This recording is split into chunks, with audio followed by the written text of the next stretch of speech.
Península dos Montes Apeninos, ou, como conhecemos hoje, Itália, berço do Império Romano, terra de bravos e disciplinados guerreiros, de um povo altamente engenhoso, criadores do nosso alfabeto, o alfabeto que a maior parte do mundo usa hoje em dia, também do nosso calendário, o calendário ambrosiano, do latim, que originou depois várias outras línguas, das técnicas de arquitetura e engenharia que a humanidade usa até hoje, das bases do direito e códigos civis, terra da origem do cristianismo, de uma das melhores culinárias do planeta, atualmente o maior produtor de vinho do mundo e, como é impossível deixar de mencionar, terra da arte, da beleza, do nascimento da ópera, enfim, terra dos sonhos da maioria dos turistas de todo o mundo.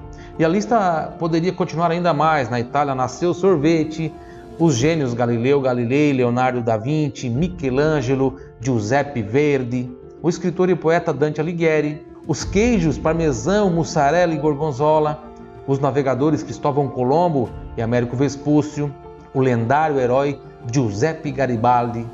A primeira pizzaria do mundo foi na Itália, a primeira cafeteria do mundo.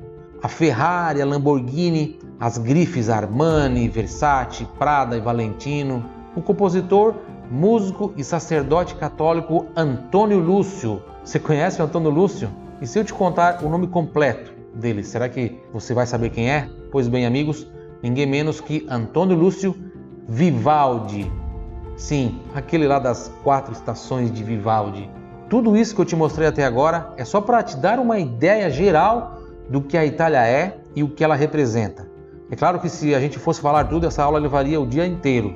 Então, agora que você já está de coração acelerado, vamos ver como tudo isso começou lá na Idade Média.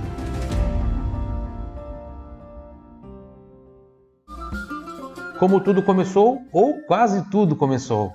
Península Itálica, berço de um dos impérios mais poderosos da história da humanidade, cuja influência em todo o mundo ocidental dura até hoje, mesmo depois da queda do Império Romano lá no lontano ano de 476 d.C. Quando eu falo em queda do Império, eu me refiro à queda da parte ocidental, pois a parte oriental, chamada de Império Bizantino, cuja capital era Bizâncio, chamada depois de Constantinopla, onde hoje é Istambul, na Turquia, teve o seu fim muito tempo depois, em 1453 d.C. A importância do Império Romano na história, para você ter uma ideia, é tão impressionante que a queda dessa parte ocidental marcou o início da Idade Média. E depois a queda da parte oriental, do Império Bizantino, por sua vez, marcou o fim da Idade Média, o início da Idade Moderna.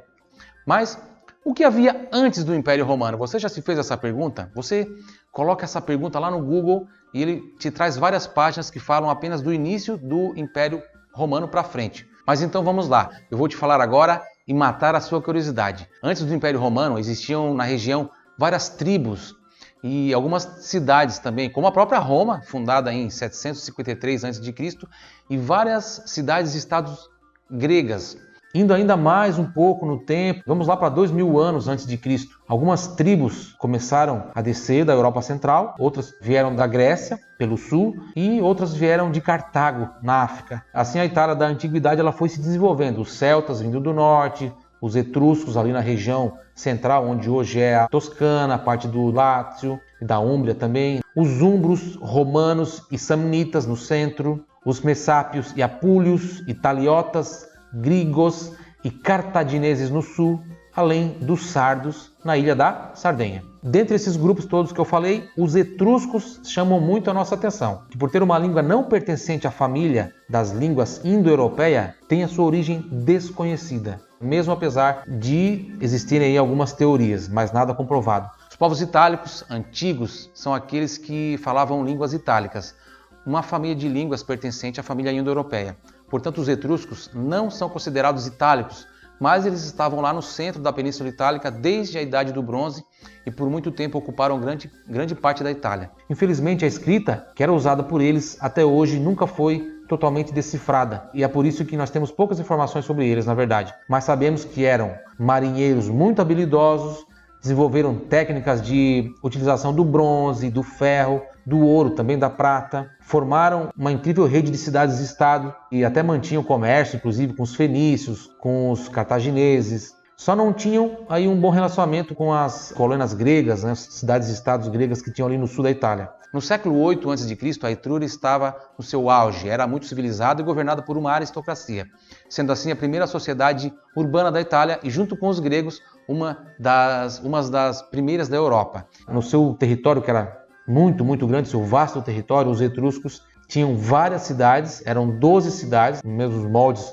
das cidades-estados gregas, e você, inclusive, pode visitar alguma delas que existem até hoje, como Arezzo, por exemplo, Perugia, Volterra, Fiesole, Cortona, Todi, Orvieto, entre outras. Esses povos, os etruscos, eles deixaram, na verdade, um grande legado. Os seus costumes e tecnologias foram passados aos romanos e também a outros povos. O costume de um rei, por exemplo, de usar uma coroa de ouro, do imperador de usar um manto vermelho, dos cavaleiros de usar um anel de ouro, das procissões de triunfo do exército. Por exemplo, o exército romano, quando vinha de uma batalha, fazia uma procissão de triunfo.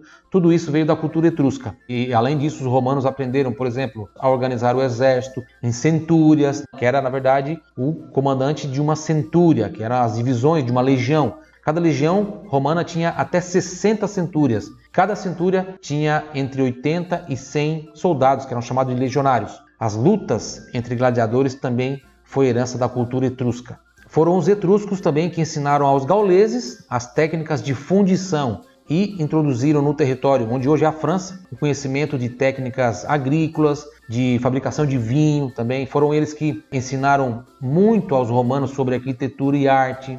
Foi com os etruscos que os romanos aprenderam a ler, a escrever, inclusive aprenderam os símbolos que depois evoluiriam para os famosos números romanos. Quando você estiver, por exemplo, visitando Arezzo ou Perugia, na Itália, lembre-se de uma coisa: você está em um solo etrusco, um povo importantíssimo na história italiana. Enfim, enquanto os etruscos se consolidavam e cresciam cada vez mais, logo ao sul de suas terras, nas margens do rio Tibre, uma cidadezinha chamada Roma começa sua história, que seria longa e mudaria o mundo para sempre. E é aqui que entra a famosa história de Rômulo e Remo.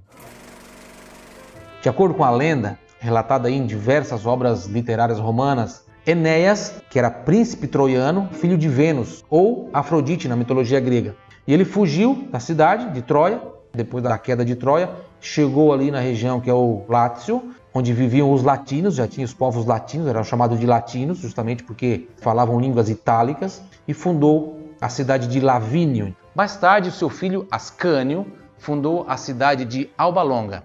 Depois de algumas gerações, nasceram Rômulo e Remo, os gêmeos netos do rei de Alba Longa, chamado Numitor. Amúlio, irmão do rei, queria o trono para ele e deu um golpe aprisionando o rei Numitor, matando seus filhos e fazendo de sua filha uma sacerdotisa que deveria permanecer casta pelo resto da vida. Mas Marte, o deus da guerra, a engravidou e logo após o nascimento das crianças, Amúlio se sentiu ameaçado e ordenou que eles fossem jogados no rio Tibre para morrer.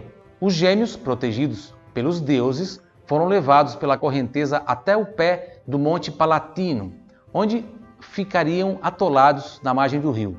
Monte Palatino é ali a mais central das 7 colinas de Roma, é o local onde Roma viria a ser fundada depois. Em sua obra mais conhecida, Eneida, o poeta romano Virgílio, ele conta que lá pelo século I a.C., ali no Palatino, viviam gregos comandados por um cara chamado Evandro e seu filho Palas. Inclusive, os heróis Hércules e Enéas tinham contato com essa comunidade, os chamados Arcádios. Talvez seja apenas uma lenda, mas dentro do panteão dos deuses Arcádios, haviam sim divindades chamadas Evandro e Palas. Pois bem, nesse local, Rômulo e Remo foram salvos aí por uma loba.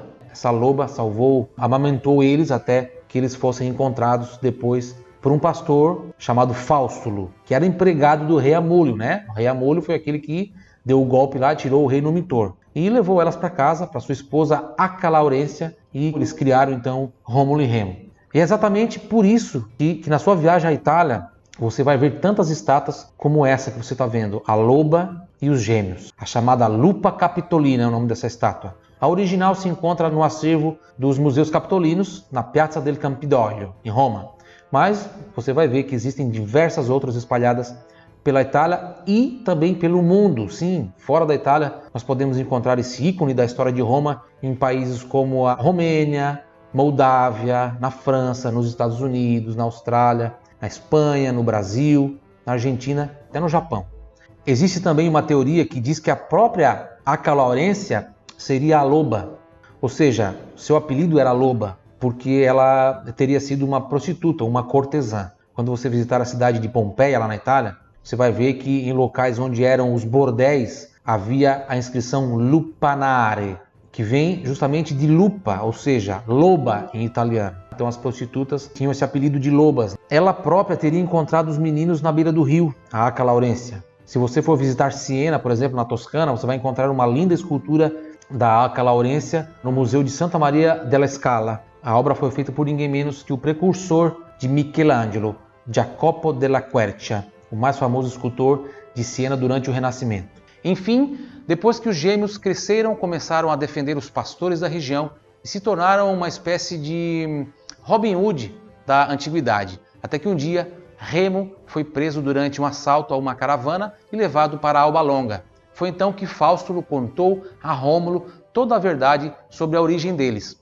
Rômulo então organizou um grupo de guerreiros, se assim podemos chamar, e partiu para a cidade. Matou o rei Amulio e libertou seu avô Numitor, sua mãe, Raia Sílvia, e seu irmão. Numitor voltou a ser o rei de Alba Longa e os gêmeos, depois de um certo tempo, ao completarem 18 anos, decidiram reunir um grupo de pessoas e voltar ao local onde a loba os encontrou e fundar ali uma nova cidade, Roma. Infelizmente, o nascimento de Roma foi marcado pela morte de Remo. Depois de atritos entre os irmãos para decidir quem seria o rei de Roma, Rômulo mata Remo. O pai adotivo deles, Faustulo, tentou até impedir a briga entre os gêmeos, mas também acabou morrendo no conflito. Faustulo foi sepultado no local que depois viria a ser o Fórum Romano, e assim nasce Roma. Fato curioso, segundo a lenda, depois de reinar por muitos anos, Rômulo não morreu, mas foi simplesmente levado ao céu em uma grande e poderosa nuvem, isso depois de 38 anos de reinado. E sabemos até o local onde isso aconteceu, o Campo de Marte. Então, se você for visitar o Campo de Marte, fique sabendo que ali foi onde veio essa nuvem poderosa e levou o primeiro rei de Roma aos céus. Em sua viagem, se você tiver um tempo para conhecer o comune de Castel Gandolfo, não perca essa oportunidade. É uma pequena e belíssima joia da arquitetura, é uma cidade linda, que faz parte da lista das aldeias mais lindas da Itália, o que a gente chama em italiano I Borghi più belli d'Italia, ou seja, as aldeias mais lindas da Itália. Fica a apenas 24 quilômetros de Roma, mais ou menos 33 minutos você vai levar de carro pela Via Ápia Nova SS7. Além de ter uma vista deslumbrante do belíssimo Lago Albano e de ser a residência de verão do Papa, é nesse local que os historiadores acreditam que era localizada a lendária cidade do rei Numitor e seus netos Rômulo e Remo, a cidade de Alba Longa.